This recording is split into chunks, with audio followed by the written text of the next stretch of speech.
Bienvenue dans notre Café Talk Crypto. Chaque semaine, on se réunit avec l'équipe pour parler d'actualité crypto, de projets et technologies blockchain, d'analyse de marché et d'opportunités, et bien sûr, d'éducation. Si tous ces sujets t'intéressent, que tu sois novice, avancé ou expert, t'es au bon endroit. Tu trouveras également tous les liens et les sujets de chaque talk dans la description.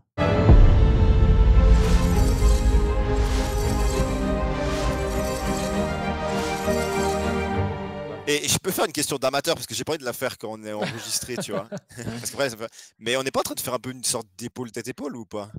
Ouais. Un petit peu, ouais. Ouais, hein, ok, parce que j'avais peur de dire une connerie, mais j'ai ce mauvais pressentiment, tu sais. Ouais. Apparemment, ouais. Sur le Bitcoin, hein, pas sur le crypto total, tu dis. Non, je te parle sur le Bitcoin. Ouais.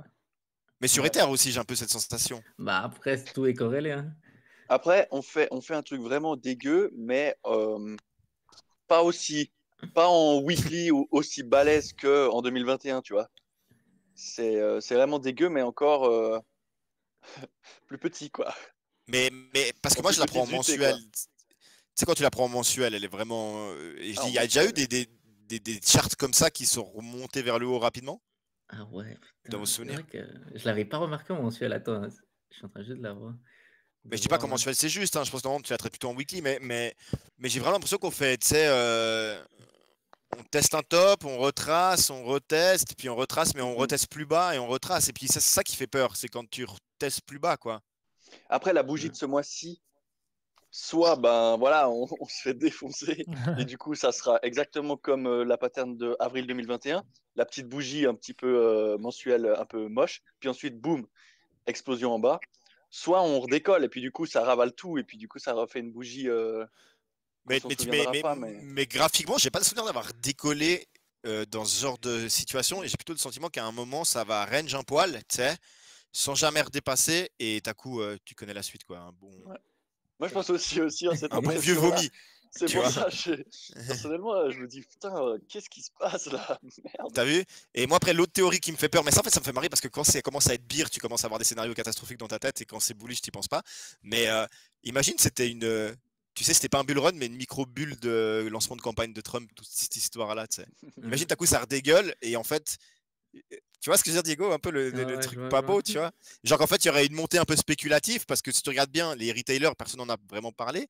Et du coup, il y a une montée spéculative un peu, tu sais, pas gouvernementale, mais on se comprend, des institutions. Et que d'un coup, en fait, on commence à rentrer dedans, et que d'un coup, boum, Après, j'y après crois moyen, moi, à cette théorie. l'Ether, Mais... il a pas encore fait d'ATH. C'est ça qui Je me crois, j'ai rend assez l'impression qu'il va bullish. jamais faire gros. Non, mais c'est pour ça. Mais tu vois, moi, c'est ça qui m'inquiète en fait. Le fait que l'Ether n'ait jamais fait ATH me fait dire est-ce que c'était pas une montée spéculative du Bitcoin pour un peu, tu sais, les élections Trump, tout ça, et qu'en réalité, c'est pas vraiment. En fait, on est en train de créer un bull run artificiel, quoi. Ouais, je sais Après, pas. moi Peut-être, hein, moi personnellement, ouais. Vas-y, Borgé, régale-toi. Non, c'est bon, ouais. Non, moi je disais juste, on avait eu le bull flag même à 50 000, donc on savait que en fait, le bull run, il n'a pas commencé à 50 000, il était même avant. On avait la charte qui montrait ce signe. Ouais. Et après, quand ce signe est arrivé dans les 60 000, c'est là où ça a vraiment commencé à plus parler de ça en ligne, etc. Mais pas comme les anciens bull run, en mode les metrics sur YouTube et Twitter, et du retail, on va dire. Donc c'est vrai que c'est plus organisé par les institutionnels et les grands. Mais moi, ce que je pense, après, il y en a qui vont peut-être pas être contents, mais quand on est passé au-dessus du ancien all-time high, on n'est que passé sur 70 000 une fois. Donc la ligne du 70 000, le fait de dire que Bitcoin only hit 70 or 75,000 only once in its history, c'est pour ça que moi, bon, je voulais pas mettre sur le groupe et tout, les gens ils allaient se dire qu'est-ce qu'il fout lui, mais en vrai, j'ai quasiment beaucoup retiré en stablecoin.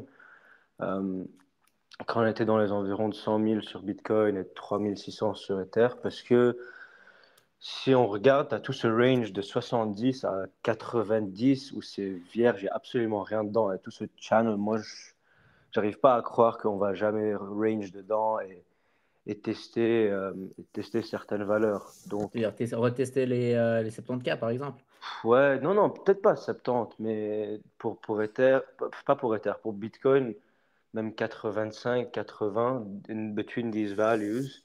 Après, it depends how low it goes. Mais moi, je pense que on en avait parlé, et le fait que Trump rentre en office et les 2 semaines qui suivent vont être les plus déterminantes là. Donc à partir de, il rentre quand en office Le 20. mi-janvier, Ah ouais, le 20. le 20. Donc du 20 et les 2 semaines qui suivent vont être un peu où on va vraiment savoir, comme tu dis, est-ce que c'était tout un truc organisé ou pas. Après, il ne faut pas oublier que tu as toutes ces news de tous ces gouvernements Mais qui ça fait peur, ça, presque. Ouais. Ouais, mais tous ces gouvernements qui s'intéressent à ça pour mettre en réserve de trésorerie de nations énormes, genre le Brésil et la Russie qui fait ça en transactions et tout, c'est clair qu'on va aller chercher ces valeurs. On a notre vrai bull run, la troisième vague, on va dire. On a eu les 2 micro-vagues et là, on a la troisième vague qui arrive. Mais de maintenant à cette troisième vague, à voir, comme vous dites, qu'on dégueule et enfin, en soi, on a besoin de ça. Oui, Tu, pour, tu trouves qu'on a besoin? Oui, parce que Parce que tout le monde regarde, short, on dirait. moi, enfin, ouais, je shorte pas. Moi, je suis juste en spot. J'ai pas shorté. Moi, j'ai des signaux un peu que j'ai toujours eu quand je rentre en vacances à Dubaï, en fait. Et je regarde, est-ce Hmm. que les gens parlent de ça? Est-ce qu'on est en bull run ou pas? C'est comme ça aussi un peu mon metric, tu vois.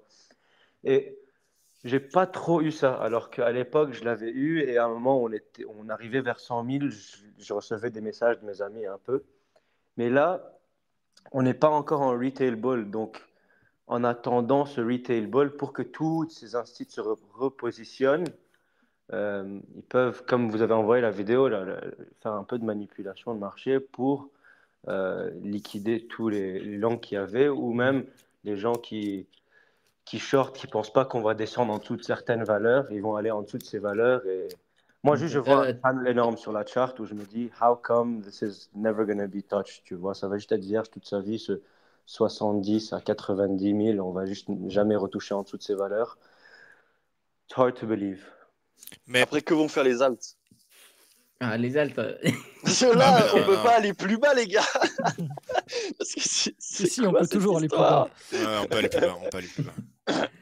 Mais et juste, il y avait un dernier truc, c'était que, et après j'arrête sur ça, mais Non, vas-y, vas-y. il y avait la correction du 9 janvier 2021 qui avait duré jusqu'au 30 janvier. Et en fait, c'était une correction de 25% sur le Bitcoin, ce qui ferait un Bitcoin qui descend à 80. Et c'était une correction de plus ou moins 40-50% sur les alts, voire 60-80 pour certains. Et au final, c'était qu'une correction de bull run. Donc j'ai quand même cette sensation qu'on peut être. Enfin, mon pressentiment un peu long terme, ce serait de me dire qu'on est quand même plus là-dessus. Et si à coup, entre guillemets, j'ai pas vendu en USDT et qu'on perdait 30-40%, je me verrais pas vendre à ce moment-là, me dire ah c'est la fin, c'est le beer, tu vois. Et je sais pas si pour vous ça c'est une hypothèse aussi. Vous pensez que s'il y a vraiment une grosse correction, on peut atteindre un stade de se dire on repart pour 2-3 ans compliqués. That's what they want you to think. But it's not going to happen. C'est Ouais, la toi, psychologie, quoi, ouais. ouais, c'est ça, c'est ça. Mais moi, ma vision, c'est plutôt de me dire, ok, ça corrige là, c'est pas grave. Tu vois, moi, ma détermination plutôt avant, c'était de TP de toute façon entre mai à septembre, quoi, tu vois, dans cette période-là. Mais c'est juste ça qui est un peu touchy, en fait, j'ai l'impression. Je pense qu'il faut rester sur les objectifs qu'on s'est fixés, tu vois. Et puis en fait, ben, tout ce qui peut se passer sur le court et vraiment aller presque moyen terme, faut presque pas le prendre en compte parce que historiquement, à chaque fois, on se dit ouais, est-ce que ça va vraiment se répéter? Et puis plus l'histoire avance, et plus ça se répète finalement, et plus à chaque fois on est douteux, tu vois. Donc on se dit est-ce que cette fois-ci, malheureusement, ça sera celle où c'est que ça va basculer et l'histoire ne va pas se répéter? Ou encore une fois, ben, tout le monde hésite, voilà, il y a des décisions qui sont prises au niveau mondial, la finance et tout. Et finalement, le marché, ben, temporairement, enfin sur du court terme, il peut bouger, être volatile, mais dès que tu dézoomes, bah, la picture, Ouais, c'est toujours clairement, la même, tu vois. Mais je dis juste qu'en court terme, moi j'ai quand même l'impression que si on reste sur la théorie de base, c'est qu'on se disait tous, ah, quand Trump va être élu, donc la jour de son élection, ça va s'éclater la gueule. Tu vois? Non, mais Et- ouais, c'est et- comme on avait dit à l'époque, c'était, tu vois, quand il y a Trump qui est élu, ça allait tout pomper. Et fin décembre jusqu'à mi-janvier, n'oubliez pas, moi, Ouais, ça allait le corriger. marché, ça va être corrigé, j'avais Ouais. dit ça. Mais Et c'est là, exactement on ce qui se commence passe. à remarquer, on commence à remarquer, il y a pas mal de news que, genre, la vente du BTC récemment, que ça reste quand même, si tu le vois du côté positif, ça reste quand même un truc positif. Ça veut dire que du côté positif, c'est que quand Trump va rentrer, ça va être un événement d'achat. Mais je suis pas Plutôt. sûr, moi, justement. C'est ça qui. Parce que Non, parce qu'en fait, tu prévois. C'est comme tu achètes la news et non. Tu vends non, la news, ouais, mais celle de rumeur. Ouais, non, non, t'achètes la rumeur et tu vends la news. Oui, Ouais, mais, pardon. mais la rumeur, du coup, c'est que tu acheté le Bitcoin les 6 derniers mois. Et la news, c'est le jour où Trump entre en place. Donc ça veut dire que. Oui, mais attends, oui, si tout le monde pense comme ça, mais ceux les gros joueurs, ils vont penser dans le sens, ok, je vais pas vendre le 20 janvier, je vais vendre bien avant parce que tout le monde va commencer à vendre le 20 janvier. Du coup, Exact. tu vois, et Mais, du coup, tout le monde se fait liquider comme ça. mais du Et coup, moi, je pense pour ça qu'il y aura quand même un. En fait, si on reste sur la logique, ça va dégueuler entre maintenant et le 20 janvier. moi, je dirais jusqu'au 15. Je reste Bon, toujours on a quand jusqu'au même 15. déjà pas mal dégueulé, non, les gars?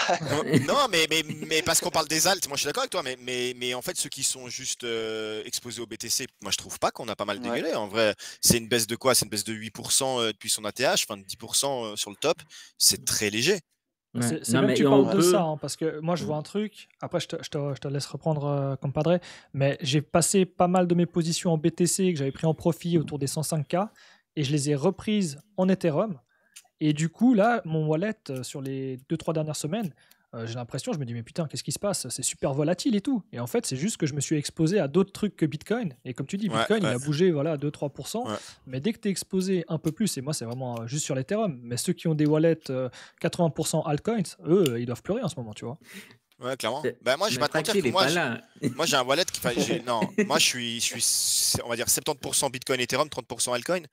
Et j'ai dû manger un moins 15-20% entre le top, tu sais, d'il y a un mois et maintenant. Mais après, j'avais des altcoins qui étaient des altcoins assez solides en réalité. Puis c'était des altcoins où j'avais déjà, tu sais, j'avais acheté plus bas, qui étaient remontés et ils sont toujours plus hauts que ce que j'avais acheté, tu vois. Ouais, ouais. Type, bon, il y en a plein, mais il n'y a pas besoin de faire toute la liste. Mais en gros, il y en a pas mal là-dedans.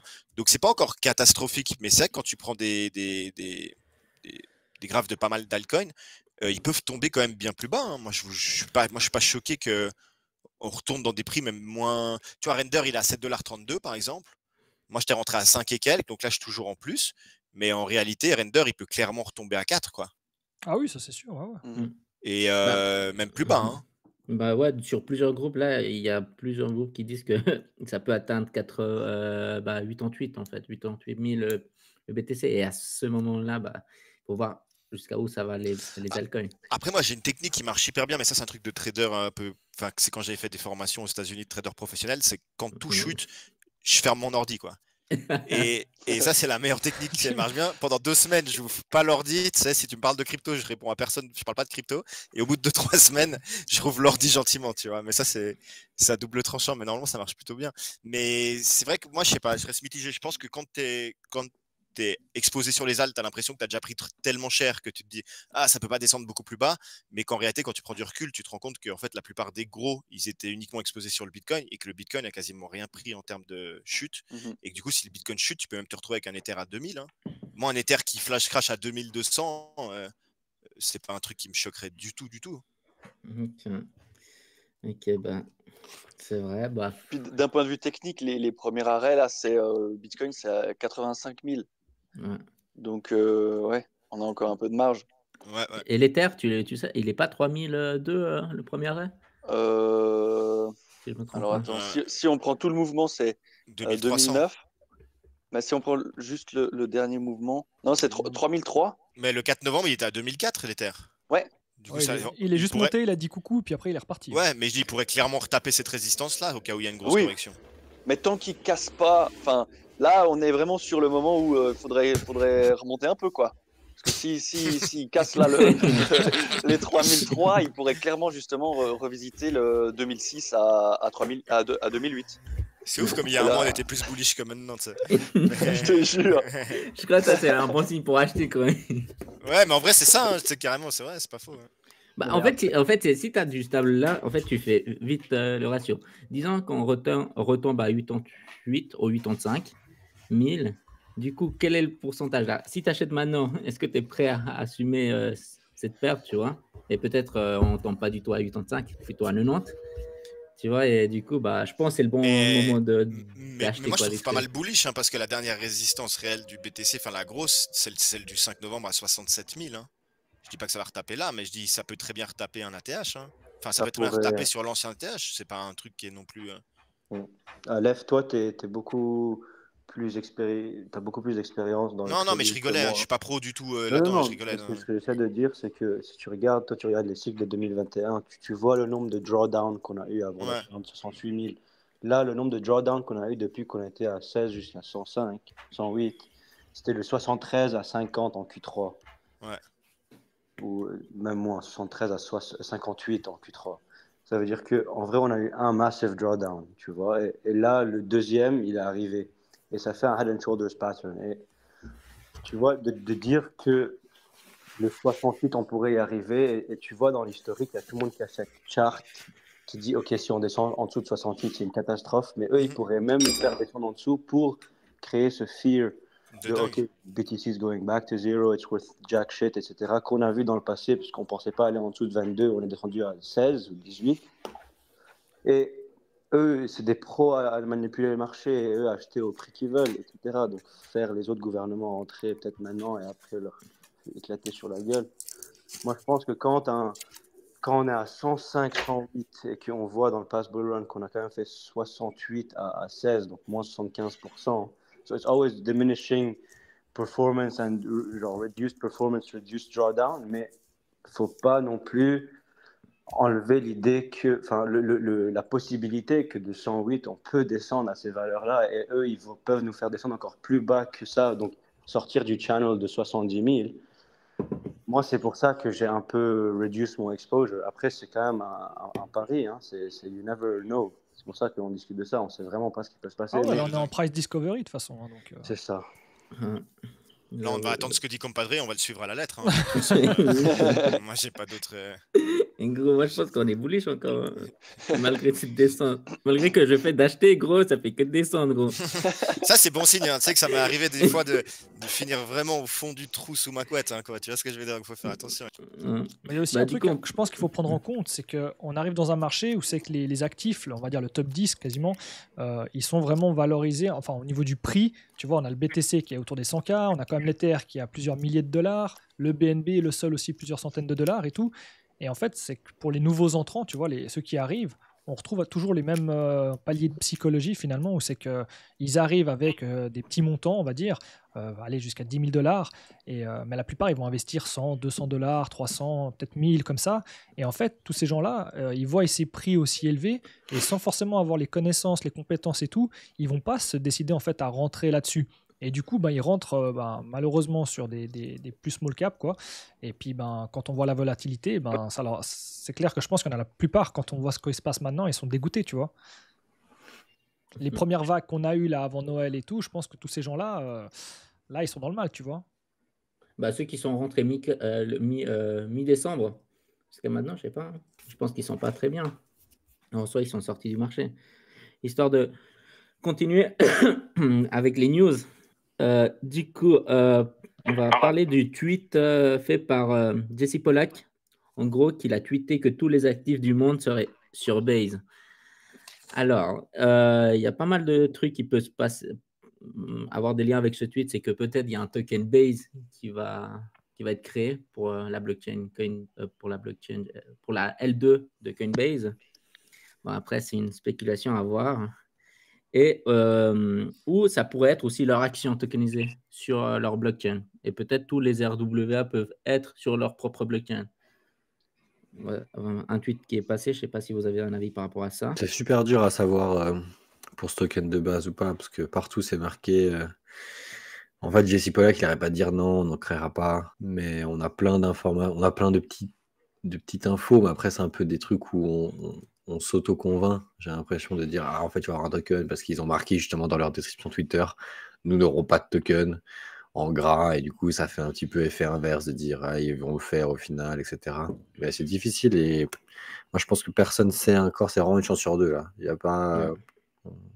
On peut lancer difficile à savoir. Un pari sur les markets. Ouais. Peut-être qu'il y en a déjà un, mais... Ok.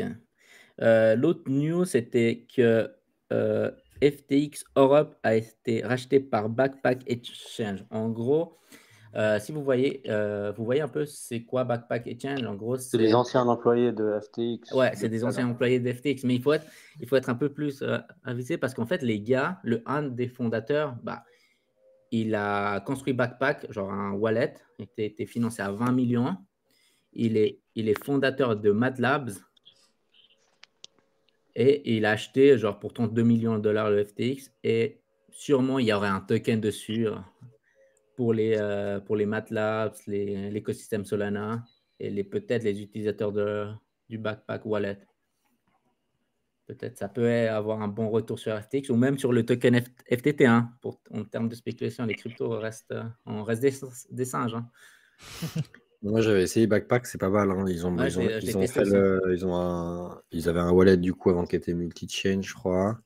Et ils ont lancé leur exchange, je sais plus quand. Mais en tout cas, ça marche bien. Puis c'est vrai que MadLabs, c'est Calice qui faisait jusqu'à maintenant. C'est une bonne commu. Donc, je pense que ça reste un bon projet.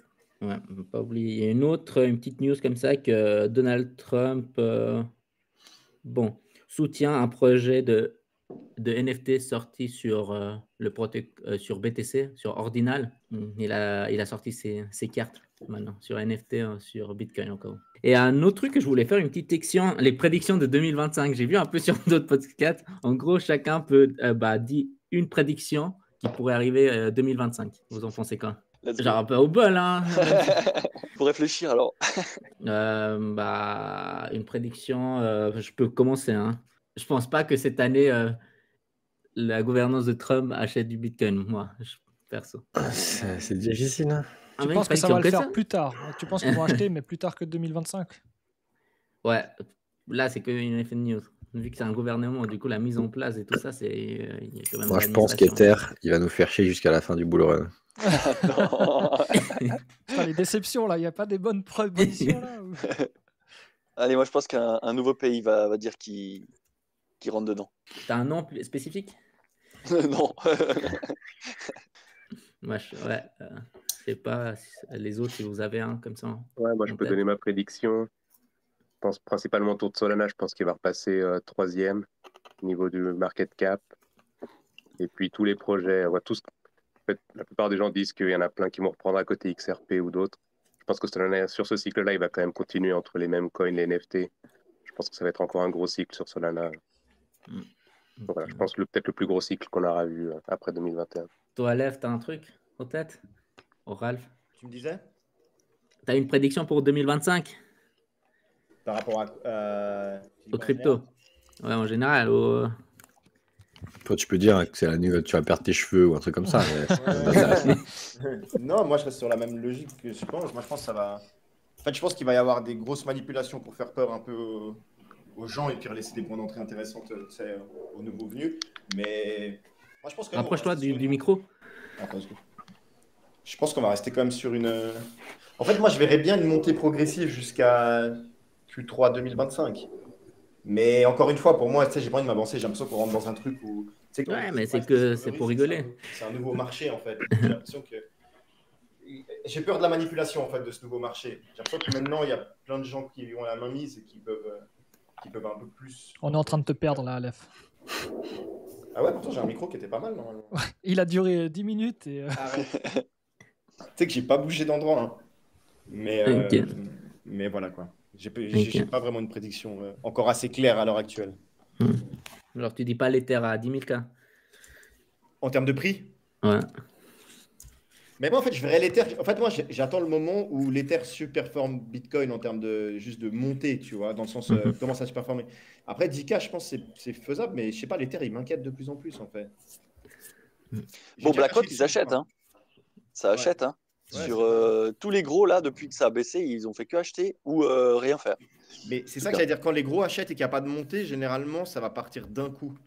Donc, ça ne me choquerait pas l'Ether à 10K, mais ça ne me choquerait pas que l'Ether ne monte pas beaucoup plus haut jusqu'à la fin du bull run et que ça mette plein de gens en PLS, tu vois. Donc, j'ai l'impression qu'en fait, c'est trop le bet facile, l'Ether. Je vois même des gars sur Twitter dire ah, c'est le x2 le plus simple de l'histoire. Ethereum, il ne peut pas ne pas monter à 7 000 $. Tu vois ce que je veux dire? Et ça m'inquiète toujours un peu. C'est pour ça que moi, j'aurais plus tout mis sur Game. Mais après, ça, c'est un avis personnel. mais je sais. Ouais, non, après, moi, je suis pas mal positionné en Ether. J'y crois aussi. Mais 10K, je pense que ça serait raisonnable. Mais j'aimerais bien déjà qu'on voit, il y a une montée de à 5-6K, tu vois. Pour voir comment ça réagit. Un ATH quand même. Ouais. C'est pas qu'on descende à 1 000 $. Moi, ça on attend 3 ans. Ça me rappelle Litecoin du bull run passé, compadre. Où tout le monde s'attendait à ce qu'à un moment il performe et gros, ça venait pas. Et on avait acheté un. Mais bien sûr, mais parce que le bull run précédent, il avait performé. Donc, c'est une valeur sûre, lui. Tu vois, c'était un gros à ce moment-là. Et en fait, il s'est un peu endormi. C'est comme les passionnés de Polkadot qui étaient sur tous ces trucs-là. Et je pense qu'Ether, il faut quand même toujours un peu se méfier. Maintenant, vu qu'il y a l'ETF et que l'ETF achète, moi, je reste persuadé que ça va monter à un moment, tu vois. Et que ça va surperformer à un moment le marché. Après, comme tu dis, il y a des grosses mains qui manipulent. Toi, Ralph, tu as quelques prédictions là-haut? Ouais, moi, j'ai pas envie de ruin le party, mais C'est tellement beau, ça. Il faut des enfin, mecs qui le fassent, hein, c'est important. Sinon, les gens ouais, ils partent en vrille après. enfin, moi, vous savez, j'étais vraiment en train de toujours juste vivre. Moi, c'est mon deuxième cycle. Mon premier cycle, c'était celui de 2021. Et en travaillant à Dubaï avec des gars qui ont fait les 3 cycles et qui ont beaucoup plus d'expérience que moi en lecture de cycles et de charts, comme vous dites, la manipulation de marché, c'est pas juste maintenant que ça a commencé, ça a toujours été même pendant le bull run passé. Et je ne serais pas choqué qu'on a tous ces lignes tracées sur nos écrans et qu'ils nous fassent passer en dessous de l'ancien all-time high juste pour créer cette peur pour tout le monde et pour se positionner et rentrer, comme tu dis, compadré, qui ne rentre pas cette année. Mais si on est à 65 000, ne t'inquiète pas que le gouvernement Ah oui, ouais, ça. va rentrer à 65 000 pour ensuite nous permettre de refaire un 100% à 150% sur Bitcoin. Parce que d'aller de 16 à 160 avec que 2 drawdowns, moi, j'arrive pas trop à y croire si on lit les anciens cycles. Je pense que ouais, voilà un peu ce qui peut se passer. C'est ma prédiction, mais après, bon, voilà, c'est juste une prédiction. Mais qu'on aille vraiment bas. Après, j'espère pas que 68, mais en dessous de 80 pour ensuite nous permettre d'aller chercher pour Bitcoin 160 et pour Ether 6800, 7000, 10 000, je ne suis pas trop sûr. Après, il ne faut pas comparer à Litecoin non plus parce que Ether, ça reste, enfin, c'est le plus grand écosystème d'applications, donc il ne faut pas comparer à Litecoin. L'ETF est passé et c'est clair que Ethereum un jour va surperformer aussi Bitcoin, mais bon. Pour l'instant, dans le short to mid-term, comme dit Swiss CryptoQuest, je pense que we're going down a bit to then have our third cycle qui sera le plus légendaire et vraiment où tous les gens en retail vont rentrer. Parce que là, j'ai eu 3 semaines à Dubaï, j'ai 3 personnes qui m'ont demandé de leur expliquer. Alors qu'à l'époque, je vous jure que genre, tout le monde voulait parler que de ça avant, alors que personne ne comprenait rien. Ok. Après, c'est compliqué parce qu'il y a deux types. Enfin, moi, je vois deux types d'acteurs qui viennent maintenant dans le marché et qui influencent. Tu as les acteurs de type MicroStrategy où c'est qu'ils veulent détenir du Bitcoin pour en détenir, quoi. Et tu as les autres types d'acteurs qui ont un gros impact comme BlackRock et tout, où c'est qu'eux, ils rentrent sur le marché, mais pas forcément pour détenir. Eux, ils ont juste leur carte à jouer parce que finalement, où c'est qu'ils gagnent de l'argent, c'est qu'ils vont acheter pour des tiers et eux, ils vont juste se rémunérer via les fees finalement. Donc eux, en fait, je pense qu'ils en ont rien à foutre de savoir si le BTC il va monter ou descendre, puisque eux, ils gagnent dans tous les cas, que les gens rentrent, vendent ou achètent, tu vois. Donc je me demande si vraiment tous ces gros acteurs, parce que pour l'instant, des entreprises comme MicroStrategy, il n'y en a pas beaucoup.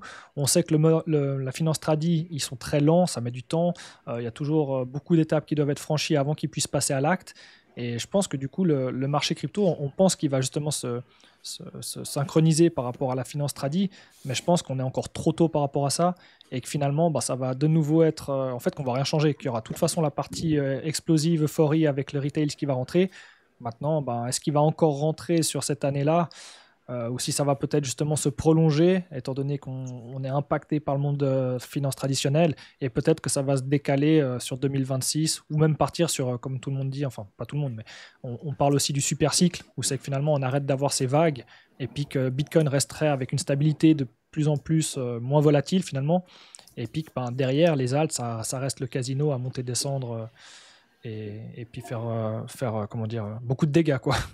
En vrai, juste avant qu'on padrait, je voulais juste avoir votre avis à vous tous par rapport au modèle de MicroStrategy, le fait qu'il échoue autant de dettes. Et ok, il a des bons points d'entrée, si on regarde tous ses points d'entrée, mais il est aussi très exposé actuellement. Je sais pas, moi, je n'ai pas fait de recherche sur la relation qu'il a avec les instituts, Saylor, et à quel point il est proche de BlackRock, etc. Mais à un moment, si on descend trop bas sur le Bitcoin, donc si le scénario de 70 000 se passe, est-ce que lui, il n'est pas dans une situation critique d'avoir acheté autant de Bitcoin dans les 90, 100 sur de la dette de son entreprise? Et en fait, où est-ce qu'il est son, pas prix de liquidation, mais où est-ce qu'il est le moment où c'est enfin, c'est chaud pour lui, ou est-ce qu'il doit commencer à vendre, ou voilà quoi. Je sais pas ce que vous en pensez. Pour être honnête, moi j'ai beau de regarder des vidéos qui expliquent le raisonnement de Saylor faire des emprunts contre des actions micro-stratégie, mais j'arrive pas encore à bien comprendre sa stratégie. Et je sais pas du tout où est son prix pour les investisseurs quand Moi, c'est. c'est plus la relation qu'il a avec les instits, si vous savez. Ouais. Pas. Aucune idée de ma part. Ouais, c'est une bonne. Je vais chercher comme ça. il dit sur CryptoQuest, eux là-bas, ils sont juste voilà, pour prendre des frais sur les transactions ETF, des gens qui ont de l'argent, qui veulent s'exposer à ça de façon un peu plus régulée. Mais est-ce que eux, dans leur intérêt, ce serait pas aussi avec la supply qu'ils ont à travers toutes leurs différentes banques et asset managers, pas juste BlackRock, de faire un big Black Swan event comme on a eu dans le passé, FTX, tout ça, mais sur MicroStrategy? Parce que imagine, scénario, on descend à 70 000, et MicroStrategy en situation très critique avec leur stock qui se casse la gueule en même temps que le Bitcoin. Et Michael Saylor, on lui dit, écoute, là, tu es en situation critique, tu vas devoir vendre tes bitcoins, etc. Ou même la société en total est à la zone de risque. Donc ça pourrait être un événement très très mauvais pour le bitcoin. Moi, j'ai pas du tout la réponse par rapport à ça. Je sais pas ce que vous en pensez. Moi, c'est vraiment pour genre. C'est difficile à dire. Franchement. Je pense que c'est le Joker de la crypto et qu'il n'a pas de plan et qui son but c'est de voir le monde brûler. La stratégie est pas ouf en fait, hein, parce qu'il se prend comme un énorme spokesperson du Bitcoin. Et bon, on va pas se mentir, il y a des valeurs absolument astronomiques qui veulent rien dire, quoi. Enfin, Bitcoin at 100,000 is a 90% discount. Mec, ferme ta gueule, qu'est-ce que tu racontes, quoi. Enfin, ouais, parce que lui, moi j'ai pas mal étudié, surtout en faisant les podcasts et tout, les traductions. Et c'est vrai que en fait, c'est juste qu'il a comparé vraiment à toutes les classes d'actifs en regardant par rapport à dans le monde où on vit aujourd'hui, où c'est que tout est digital, tout est rapide, où c'est que justement tu veux préserver de la valeur du pouvoir d'achat avec un actif, et qu'en fait, par élimination, tous les autres types d'actifs, que ce soit l'immobilier, les actions, les obligations, l'or et tout, ils sont tous à des années-lumière de la performance que le BTC peut apporter avec ses caractéristiques, sa transportabilité, sa scalabilité, sa rareté, toutes ces choses-là. Et que finalement, en fait, ils ne voient pas d'autres possibilités que le marché, puisque c'est le marché qui dicte tout finalement, va se diriger vers Bitcoin inévitablement parce que c'est celui qui performe le mieux. C'est un peu comme la loi de la nature, c'est le plus fort. Et tu as beau en fait faire tout ce que tu veux, sur le long terme, c'est lui qui va gagner si tu veux. C'est comme ça qu'il le voit. Et en fait, c'est pour ça que même il disait dans ses interviews là sur CNN et tout, qu'il était prêt à continuer à acheter, même en direction que le prix aille vers zéro, tu vois. Parce que pour lui, si le prix du Bitcoin descend aussi bas, c'est que le reste du monde, comme il dit Praxi, il est en feu, tu vois. C'est la fin. Donc autant être sur la sauvegarde, si tu veux, de ta valeur. Et puis, dans tous les cas, c'est celui qui va tenir, tu vois, et qui restera. C'est comme ça qu'il le voit, en tout cas, par rapport à ce que moi j'ai compris. Moi, j'ai une question. MicroStrategy, ils font que acheter du Bitcoin en ce moment ou ils font autre chose aussi? Est-ce qu'ils font du wealth management ou des choses comme ça, d'autres Ils investissements? font des logiciels, là, des trucs au niveau informatique, mais je crois que ça leur, c'est pas ça qui leur rapporte, quoi. Ok, parce que là, j'ai discuté là, pendant mes vacances avec quelqu'un qui est dans une banque privée ici sur Genève et il disait justement que lui, il est en wealth management et dans les portfolios, il expliquait quoi, que MicroStrategy, c'était surévalué parce qu'ils font que acheter du Bitcoin, que ça n'a pas trop de sens. Donc, est-ce qu'ils font des ETF derrière pour des clients ou ils font vraiment juste acheter des Bitcoins et ils gardent ça pour eux? Non, ils font juste acheter du Bitcoin pour eux et en fait, eux, ils développent en fait un service de business intelligence, un software en gros. Ouais. Ok. Mais si leur modèle était d'acheter du Bitcoin avec leurs bénéfices ou leur revenue, là, je serais moins inquiet. Mais le fait que lui, il est un spokesperson on CNN, etc., et que c'est un whale maintenant avec ce qu'il détient, et c'est lui qui a le pouvoir de décision, parce qu'on dirait que tous les shareholders, ils disent juste oui, parce que le mec, il fait que échoue de la dette, donc on dirait que c'est un peu enfin pas des pigeons, mais un peu quand même. les shareholders de MicroStrategy. Moi, j'ai juste vraiment peur que tout lui retombe à la gueule et qu'il arrive. Parce qu'on ne sait pas c'est quoi son prix de liquidation, parce que le mec, il fait que échouer de la dette aux États-Unis pour ça. Du coup, il faudra Ah, je crois qu'il ouais, avait il je lève donné, des vais fonds. chercher ça. À Par chaque contre. fois, il lève des fonds parce que toujours la valorisation de l'action MicroStrategy, elle monte. Du coup, il peut lever plus de fonds. Avec ces fonds, il achète plus de BTC. Et puis après, il joue aussi. C'est clair que maintenant, le Bitcoin, il joue une partie prépondérante du prix de la valorisation de son action. Et du coup, c'est là où c'est que ça peut devenir problématique, comme tu dis, c'est si ça descend très très bas. Mais encore une fois, il y a la période de temps, étant donné qu'il a fait une échéance à 4 ans, je crois, où c'est que justement, après, la personne peut décider soit d'être payée directement, récupérer de l'argent, soit récupérer des actions de MicroStrategy, mais au prix de 2024, tu vois, ou 2023, je sais plus. C'était à partir de quand il a fait l'émission, quoi. mais il avait donné un ordre de grandeur, je crois que c'était 30 et quelques mille, le prix de liquidation, grosso modo. Ouais, 30 donc 000, déjà, pour ouais. aller à ces zones-là, il faut vraiment le vouloir, tu vois. Surtout que maintenant, on arrive dans une période où c'est Tu qu'il y a quand penses? Une petite mèche, hein. Une petite mèche. Tu verras, hein. Ouais, mais ce que je veux dire, c'est qu'il y aura toujours, en tout cas, des gens comme moi, si on arrive à des prix comme ça, de se dire, là, c'est bon, Ouais, là, c'est je peux y clair, aller, non, tu c'est vois. clair, c'est clair. Les bougies, elles sont vite Mhm. rachetées à ce niveau-là, tu vois. Mais Haroun, là, le prix de liquidation à 30 environ 1000, ça c'est super récent ou c'est avant tous ces achats dans le Non, ça a dernier... augmenté. Avant, le prix de Ouais, liquidation, jusqu'à où j'ai suivi, c'était vers les 10K, 11K. C'est pour ça que quand le Bitcoin atteint les 15 000 et 16 000, tout le monde parlait que Saylor allait se faire liquider. Et du coup, ça n'a pas été le cas. Moi, j'ai vu ça en décembre, Ouais. mi-décembre, quelque chose comme ça. De toute façon, il faut se dire que MicroStrategy, finalement, c'est un ETF de Bitcoin. Parce que par rapport à comment dire, C'est un sa proxy valorisation plutôt. et ce qu'il détient en pourcentage, que c'est du Bitcoin, ça devient clairement en fait un ETF du Bitcoin. C'est juste ça. Putain, j'aurais dû accumuler du MicroStrategy. Ouais, mais ça, tu sais, tu peux le dire pour plein de trucs, hein. Tu regardes Ouais, les actions j'avoue, hein. Nvidia, tu regardes. Ouais, c'est vrai que Il y a parfois, toujours des je trucs Ouais. qui vont nous surprendre, que ce soit à la hausse ou à la baisse, hein. Ouais, il y a même des mineurs Bitcoin qui ont fait des x10 aussi. Ils sont tous redescendus. Ils ont tous fait x5 et ils sont redescendus à leur prix. Ok. Si tu regardes le portefeuille de l'index que j'avais partagé, qui est géré par Ludovic à Genève, qui avait la deuxième plus grande ferme en Europe de Bitcoin mining. Le gars, il a fait 120% et là, on est redescendu à 40% de performance. Et sur la deuxième tranche, il est même en négatif. Donc, toutes ces actions dans cet index sont les plus grands mineurs Bitcoin. Donc, même en regardant ça, c'est vrai que on a bien perdu la performance. Pas sur Bitcoin, parce que Bitcoin, ça va, on a fait x4 en je sais pas combien de temps, mais les mining stocks, ils ont du mal à performer comme les anciens cycles. Je sais pas si vous avez vu, j'ai juste vu un indicateur l'autre jour qui s'appelle le Bitcoin Power Grid. Je sais pas si vous l'avez vu sur TradingView, où c'est qu'il montre la puissance du signal finalement par rapport au prix du BTC. Et en fait, que historiquement, à chaque fois qu'on a tapé le 100% de la puissance, on est arrivé sur un point haut ou un nouvel ATH.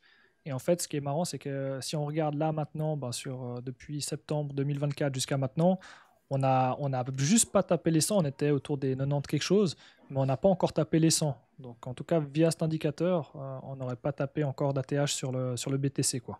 Oui, il y a encore la possibilité qu'on reste encore 1 ou 2 semaines autour de 90, Trump arrive, puis boum, on redécolle à 120. Ah, Et Ça puis peut aller après, très vite, hein. le plan Moi, de je pense base, à- et puis après, en mars-avril, ça se casse la gueule, hop, on passe un été pourri, et hop, on redécolle après le plan de base, quoi. Je pense Moi, qu'on je pense oublie à la être comme ça, hein. volatilité avec Bitcoin. Comme il a dit avant au Ouais, début, là, on dit ouais, là, il bouge 3% et tout. Mais quand tu vois qu'on est monté de 70 à 100 000 en quelques semaines, et pareil, là, quand on est remonté à 108 000, ça monte, mais super vite. Donc, ouais. tu as l'impression qu'après, il n'y a plus de barrière. C'est comme quand tu as un tsunami, c'est l'eau, elle est plus puissante que tout, elle avance, et puis tu peux faire ce que tu veux, ça va avancer, tu vois. Ouais, ça change vite, ça peut aller vite, quoi. D'une semaine à l'autre, tout Ouais, change. t'inquiète, la semaine pro, je pense qu'on va être content, hein. Bon, il y a plein de shorters qui rentrent, plein. Et puis, on les squeeze pas tant que ça. Et bon, il y a les chiffres, demain, il y a des chiffres américains, là, je sais plus quoi, NFP, je sais jamais ce que c'est, mais c'est un truc du marché du travail. Et du coup, ben, on verra. C'est le unemployment rate qui est bientôt... Ouais, c'est demain. Ouais, employment rate, ouais. Et Ouais, voilà, donc, le 14, tu vois, le 14, on a le PPI et le 15, on a le CPI, c'est les trucs les plus importants. Tu vas voir que, et du coup, nos Crypto Talk, c'est le 16 juin, la semaine pro, c'est le 16. Et Sera là, tous bullish. le mood va être différent, tu vois. Ok, du coup, pour continuer, on va passer sur des projets qu'on a trouvés, de la spéculation sur différents narratifs. Bon, après, vu que c'est le marché baissier, les altcoins, ils prennent très, très cher, je ne vais pas vous mentir, hein. Vu que je me suis exposé de plus en plus pendant cette baisse, je me suis exposé de plus en plus sur des altcoins parce que je me suis dit, c'est le moment, quoi, mais j'ai l'impression que j'arrive toujours pas à attraper le bottom. Et du coup, par la narrative, on va faire la narrative AI. Du coup, je pense que vous avez vu que pendant octobre et jusqu'à mi-décembre, ou jusqu'à même fin décembre, ça a explosé plutôt l'écosystème virtuel. Je pense qu'il y a parmi tous, il n'y a que Praxi qui a profité de cette vague, si je ne me trompe pas. Non, moi je viens de rentrer ce matin là au top. Moi, j'avais du cookie. Je savais même pas ça, c'était que bien, c'était de l'AI, parce que c'était sur Podcast Starter. Et du coup, je sais toujours pas ce que c'est, mais j'en ai vendu. Ok. Cookie, c'était une plateforme justement pour traquer les agents, il me semble. Donc c'est une Ok. sorte d'infrastructure. Et il a bien fonctionné aussi, parce que tout ce qui te permet de voir plus facilement ce qui se passe, c'est des trucs qui englobent un peu le narratif, et je pense que c'est pas mal. Ils étaient là depuis longtemps aussi, surtout ils étaient là depuis un peu avant. Mhm. Et du coup, Heureusement qu'il y avait ces genres de trucs. Ouais. Et du coup, par rapport à ça, c'est que ça peut rester de la pure spéculation que les agents AI, à l'heure actuelle, c'est du conversationnel et tout. Après, il y a quelques-uns qui sont spécialisés dans d'autres, mais ça, c'est récemment que les agents commencent à un peu se spécialiser sur d'autres narratifs. Il peut y avoir aussi des agents AI plus l'autre narratif science, death science. Aussi des agents AI plus DeFi, qui font des interactions avec la DeFi. Du coup, il y a déjà deux projets qui parlent de ces narratifs. Je vais vous envoyer. C'est le premier pour l'agent AI plus science, c'est BIR. Je crois que c'est BIR. BIR, si je ne me trompe pas. BIR, voilà, il est là. Ouais, en gros, c'est un agent qui va permettre. Bon, après, ça reste que j'ai l'impression du VAP.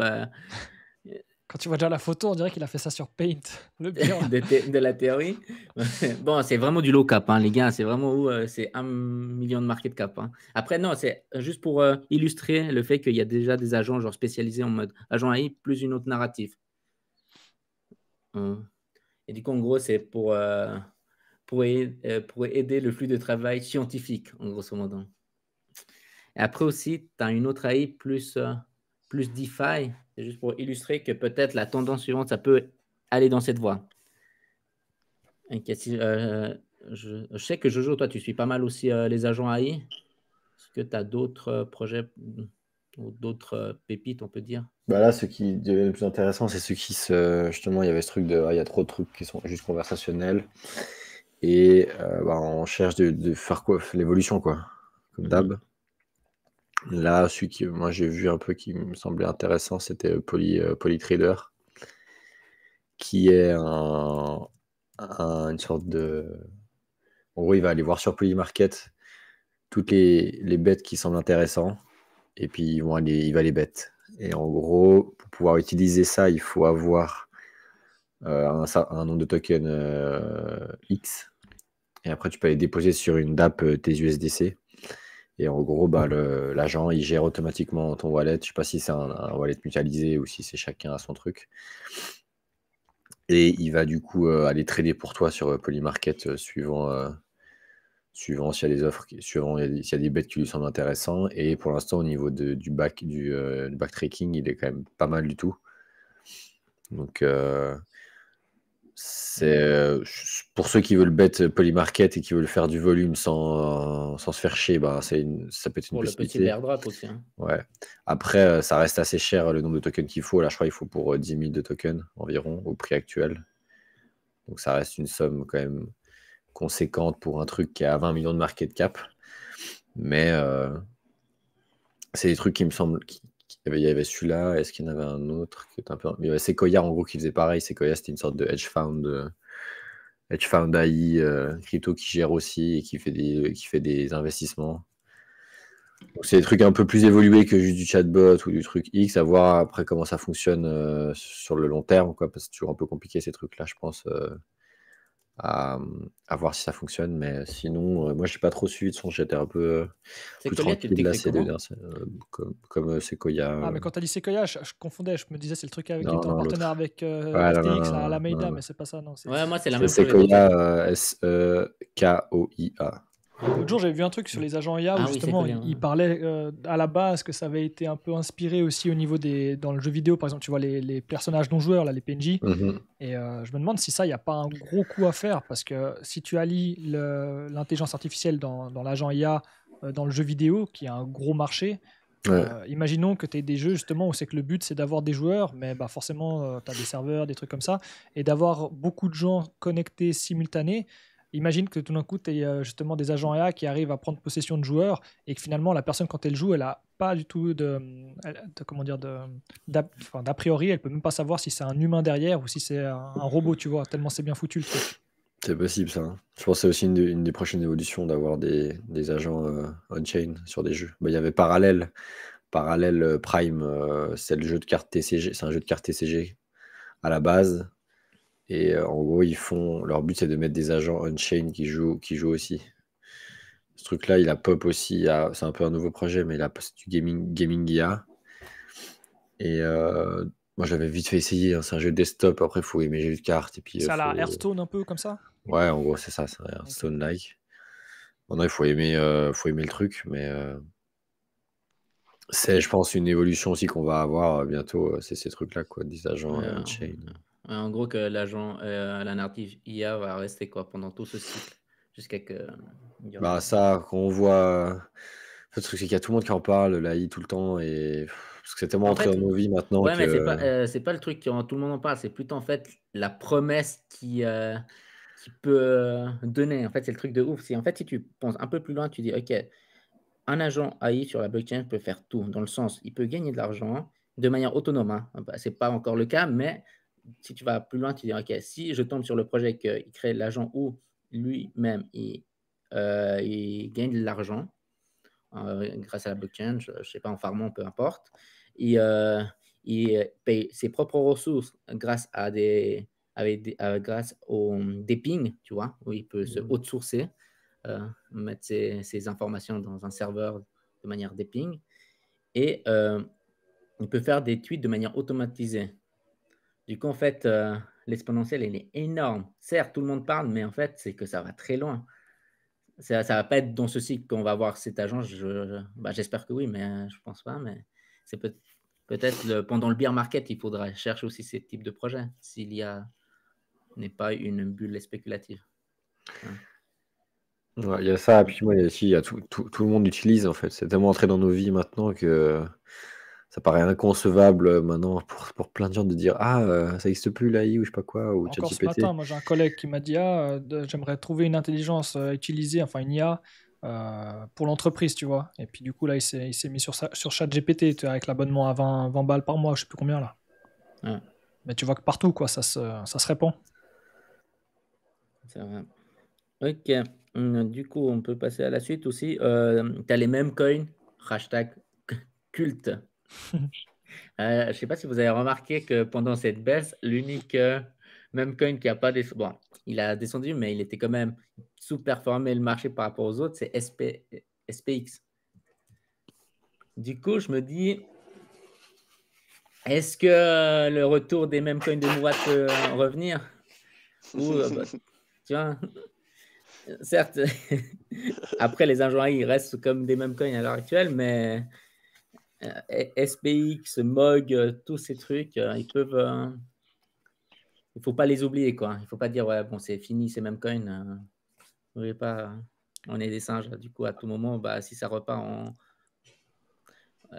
Mais il y les aura mêmes de la coins, j'ai rotation l'impression que ça liquide. repart, mais toujours après le reste, dans le sens que c'est seulement quand les gens ils ont réalisé une certaine, je sais pas, une certaine plus-value et qu'ils se sentent un peu bien euphoriques et tout, et puis que du coup ils se disent mais qu'est-ce que je peux faire d'autre maintenant? Et puis ils vont sur CoinMarketCap ou peu importe, et puis il commence à regarder, à tomber justement sur les meme coins, et puis en fait, ah bah ça a l'air marrant, machin et tout, puis il commence à rajouter des liquidités sur le marché meme coin, et c'est à ce moment-là justement que ça commence à péter, quoi.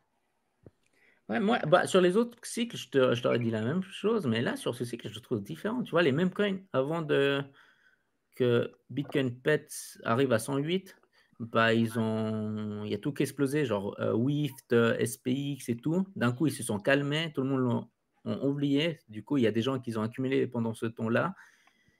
Et du coup, il suffit que des grosses baleines fassent péter ces ranges, et juste, bah, ça repart la tendance des mêmes coins, tu vois.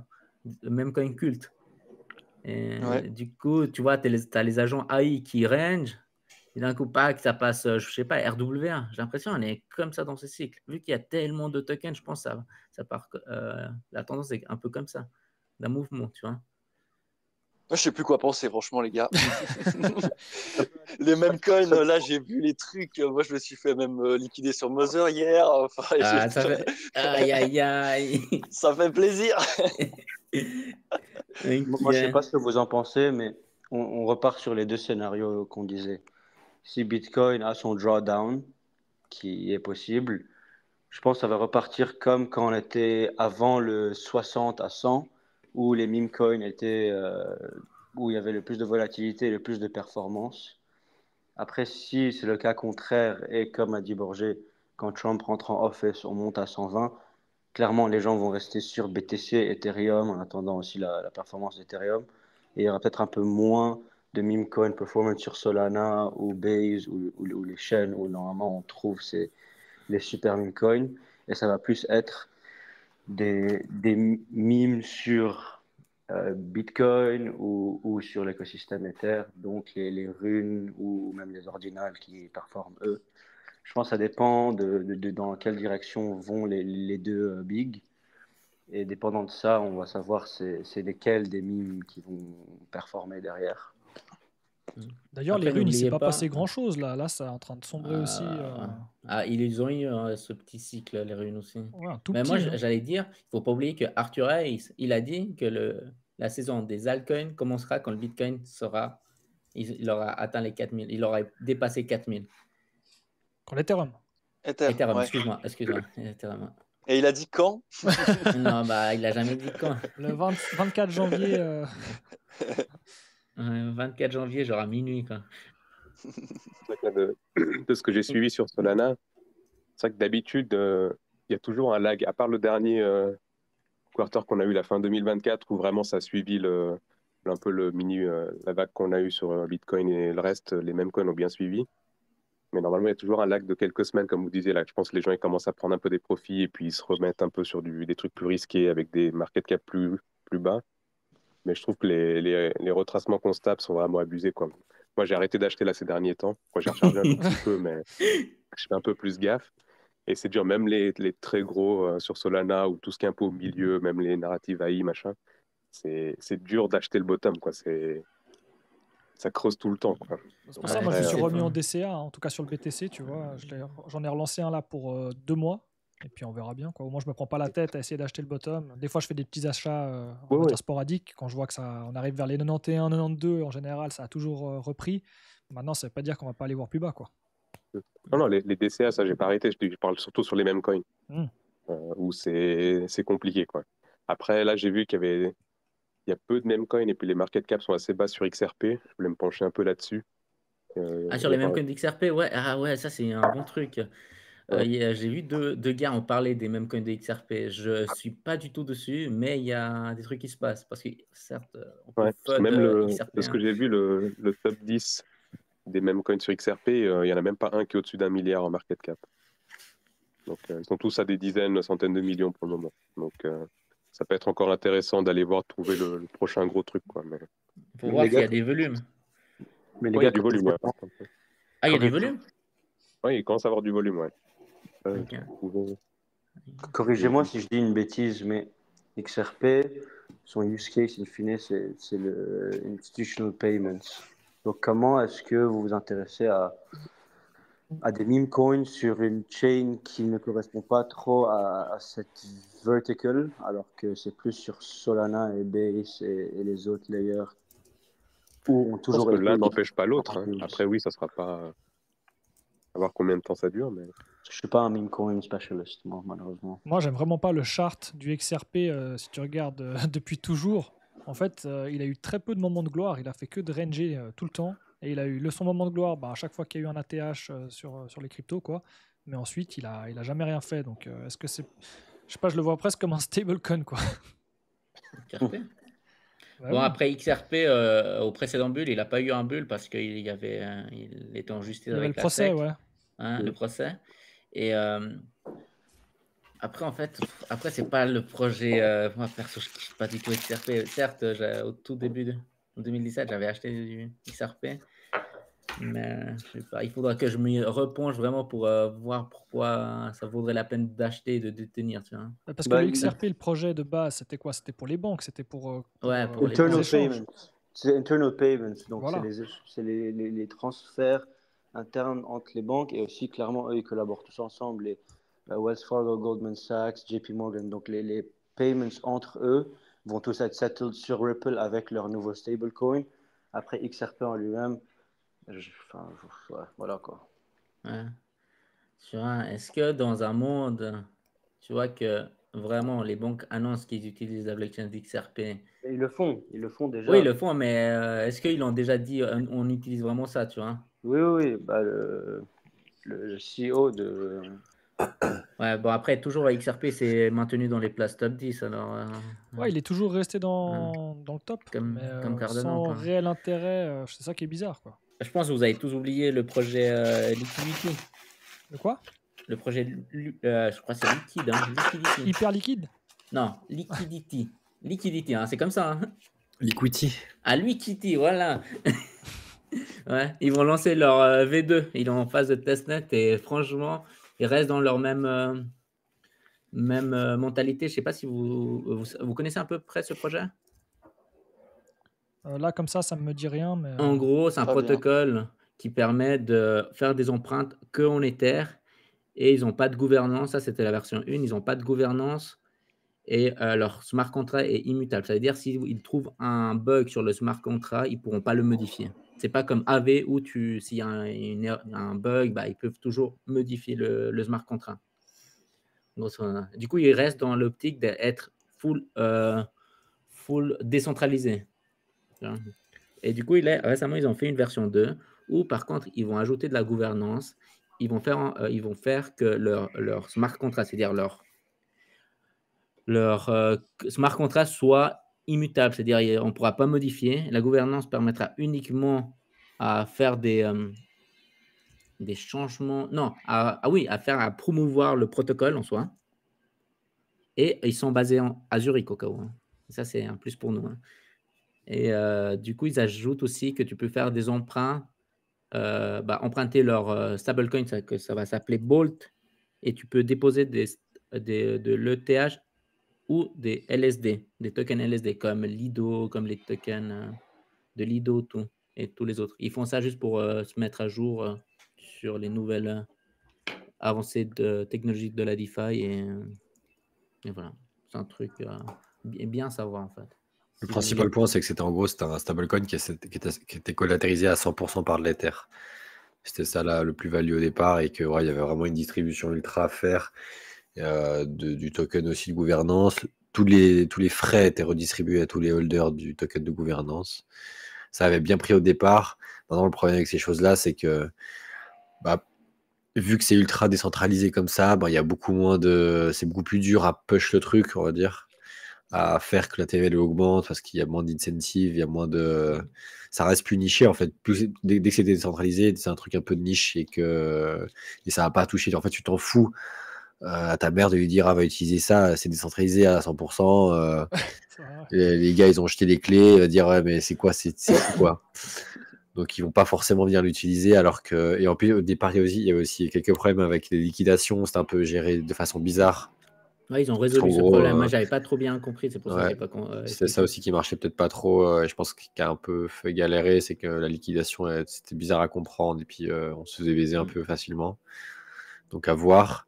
Est-ce que c'est toujours avec de l'Ether ou ils voulaient faire avec du BTC maintenant aussi? Non, il n'y a que de l'Ether et des wrapped Ether. Tu vois, comme C'est le euh, WETH. ouais, WETH et tout. Et en fait, ce que je trouve bien, c'est que leur stablecoin n'a pas vraiment eu des DPEG dans la version 1, dans la Non, non, version mais 2, on dira. c'était un truc qui flotte, quoi. Ça allait entre 90 centimes et 1,20 $, quoi, à peu près. Ouais. Mais pour rester dans la full décentralisation pour les maxi, il y a ce protocole, quoi. Et franchement, le rebrand, il est stylé. Voilà, par rapport à ça. T'as vu Bah, de ton toute wallet? façon, ouais. Ouais, Moi, je ça l'ai va même pas encore. ouvert. Ça Je ça l'ai même pas compense. ouvert. Je regarde à moitié, quoi. Mm. Je regarde que les wallets qui me conviennent. Ouais. Ceux qui Moi, sont c'est dans la le même vert. chose. Les autres, Ah, je vois que les actifs où ça peut me faire. Ah oui, il y a juste un que peut-être, vu que toi, tu étais sur, sur Sui, Jojo, Ouais. il y a le premier agent AI qui était lancé sur leur blockchain, c'est agent S. Ça, Ouais, c'est, j'ai vu. ouais. Et je le surveille, je ne l'achète pas parce qu'il est acheté. Et voilà pour les autres, si ça leur intéresse ou si vous voulez découvrir Ouais, je l'ai pas l'écosystème mal vu Sui. remonter aussi celui-là, ouais. Ouais, Mais c'était déjà trop tard. ouais, c'est pour ça que je le surveille. Si ça vaut. Parce que l'écosystème Sui, franchement, pas l'écosystème Sui, je veux dire le prix du token Sui, Il fait j'ai plaisir, l'impression. quoi. Il fait, ouais, mais Il il fait fait plaisir plaisir pour de ceux qui voir sont de dedans, toi. quoi. Ouais. ouais, parce que même là, il est encore en positif avec tout ce qui descend. Il continue de faire du vert, non? Personnellement, non, je veux dire, moi, je pense, j'ose pas rentrer parce qu'il y a tellement dans le chaque jour. Mais en fait, c'est qu'il est full manipulé, je pense, à mon avis, je pense.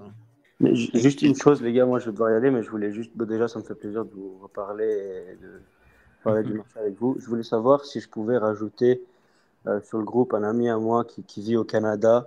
Il va peut-être déménager ici, Non. l'écosystème.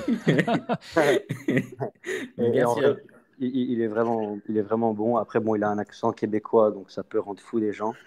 Mais il est smart, le mec, et je voulais savoir s'il pouvait nous rejoindre la semaine pro, si on fait le top. Ouais, vas-y, Ouais, y a pas de vas-y. souci. Bah, D'ailleurs, Ouais, je je tiens vais tous à vous féliciter. Il n'y a pas eu de déco-reco. On n'a pas eu d'apparition de Seb aussi. Donc, je suis mort. c'est vrai. Bah, vas-y, rajoute-le et ça fait plaisir aussi. Ouais, ouais, et il va peut-être déménager ici en septembre, donc je vous le présenterai tous. C'est vraiment un Tu bon. tu l'as connu à Dubaï. C'est le gars que tu m'as parlé. Bah, je jouais au foot avec lui à l'époque, et lui, Ouais. bon, il a tout baisé avec Spax, puis Tesla, puis NFTs, puis Bitcoin, et maintenant, ils se font tous torturer, les mecs, genre, au Canada, genre, ils se font attraper un par un, les jeunes, genre, pour lâcher leurs clés privées, donc il est en train Ah de... sérieux. ouais. Ouais, mais c'est ce qu'on Ouais, voyait dans les news. Déjà, il y avait l'histoire avec les camionneurs, là, où c'est qu'ils étaient passés sur Bitcoin, Ouais, justement, c'est en parce qu'ils se France. faisaient geler leur compte bancaire et tout. C'était ouais, assez ouais. chaud, quoi. Bah, moi, j'étais allé il y a 2 ans pour le NFT NYC avec eux. On était allé au Canada pour le Grand Prix F1 et puis on est descendu à New York pour NFT NYC. Et c'était des jeunes qui avaient quand même bien fait, certains plus éthiques que d'autres, mais ils se montraient beaucoup, genre avec voiture, montre, etc. Et je ne vais pas vous expliquer les histoires parce que c'est des trucs de fou. Mais ils sont tous maintenant rentrés dans leur pays ou à Dubaï, donc je les ai revus là. Et ils sont tous traumatisés à vie, quoi. Tu m'étonnes pas. Ouais, ouais. Donc, j'essaie de le convaincre de venir ici où c'est un peu plus chill quand même, quand on va à Neuchâtel ou à Genève. Mais il faut toujours faire gaffe aussi, jamais les gars, vraiment, faut, même si on perf et tout, faut jamais, même si la Suisse c'est safe, genre, faut juste faire gaffe, quoi, c'est fucked up. Ah, c'est moi, c'était la discussion qu'on a eue plusieurs fois, là. C'était par rapport à ce que je montrais et tout. Et puis, c'est vrai que là, maintenant, sur la chaîne, j'ai déjà supprimé toutes les vidéos où c'est que je montrais les wallets. En fait, Ouais, ce qui fait peur, c'est surtout la méconnaissance des gens. Là, quand tu vois l'autre youtubeur, là, Stéphane, je sais plus comment, où c'est qu'ils ont kidnappé sa femme en pleine rue et tout, dans une camionnette et tout. Il a fait une vidéo là récemment là-dessus. C'est chaud. Et tu te dis, en fait, le problème, c'est que les gens qui font ce genre d'actes, en fait, c'est juste qu'ils n'ont pas les connaissances, malheureusement, dans la cryptographie et qu'ils savent pas que c'est pas la même chose que si tu avais 100 000 balles sous ton matelas, tu vois. Que l'accès aux crypto, ben, si tu as bien fait les choses, il est sécurisé, il est multisigué et tu peux pas le retirer même sous la volonté la tienne, quoi. Et puis que derrière, tu as encore maintenant tous les problèmes de traçabilité, en tout cas dans la plupart des cryptos, dès que tu veux repasser sur de l'argent fiduciaire, tu es obligé de passer par des plateformes ou sinon tu as des alternatives, mais où c'est que tu es limité avec des petits montants par jour, etc., quoi. Moi, je pense que dans la crypto, il faut vraiment rester discret, franchement. Ouais, ouais, faut qu'on fasse gaffe. Il faut vraiment, T'es- vraiment tous faire liquider tout le temps. Ça, on se fait déjà. Ça, c'est Alors bien, voilà, j'ai tout perdu, les gars, à chaque fois. Ouais, genre les mecs qui te torturent, tu leur sors le compte sur Ouais, tu dis, Hyperliquid je vous donnerais bien, mais que 1000 j'ai j'ai tout plus d'argent. perdu. Tu tortures les mauvais gars et tout. Mais bon, les gars, ça m'a fait plaisir et on s'écrit et on s'appelle la semaine pro. Je rajouterai Yes. Karl. Vas-y. Yes, mec. Ciao. Ciao, ciao. Ciao, ciao. Ciao.